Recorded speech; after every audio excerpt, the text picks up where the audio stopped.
Big boss హౌస్లో తల ప్రాణం పోయేటట్లుగా మారిన నిఖిల్ పరిస్థితి. ఇంట బయట కూడా నెగిటివ్లతో నిండిపోయాడు నిఖిల్.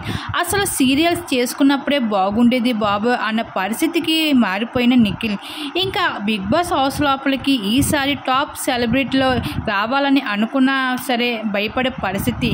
హౌస్ లోపలికి వస్తే ఖచ్చితంగా బ్యాడ్ అయ్యే వెళ్తాం అంటూ ప్రతి సీజన్లో కూడా చూస్తూనే ఉన్నాం. గత సీజన్లో అమర్దీప్, అంతకుముందు సీజన్లో సన్ముఖ్, అంతకుముందు దీప్తి సుననియా, ఇలా ప్రతి సీజన్లో కూడా ఎవరో ఒకరు అయితే బ్యాడ్ అయ్యే వెళ్తున్నారు. అయితే ఈసారి కూడా అలాగే నిఖిల్ కూడా నెగిటివ్తో నిండిపోయాడు ఈసారి బిగ్ బాస్ సీజన్ 8 హౌస్లో. అయితే స్టార్ మాలో నామినేషన్ ప్రక్రియ అయితే మొదలైపోయింది. నామినేషన్ ప్రక్రియ ఈసారి చాలా డిఫరెంట్గా బిగ్ బాస్ అయితే పెట్టడం జరిగింది. అయితే ఈసారి అయితే ఎక్స్ కంటెస్టెంట్స్ అయితే బిగ్ బాస్ లోపలికి రీఎంట్రీ ఇచ్చి అయితే నామినేట్ చేయడం జరుగుతుంది.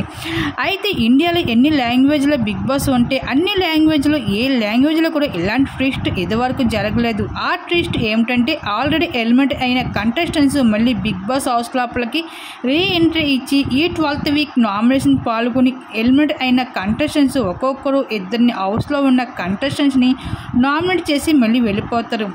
అలాగే ఈసారి అయితే సోనియా అయితే బిగ్ బాస్ హౌస్ లోపలికి రీ ఎంట్రీ ఇచ్చి నిఖిల్ని అయితే నామినేట్ చేసుకుంటూ వచ్చేసింది.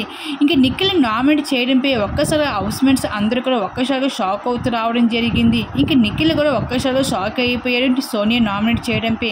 మరి దీని మీద మీరేమనుకుంటున్నారు? మీ అభిప్రాయం తప్పకుండా కామెంట్స్ షేర్ చేసుకోండి.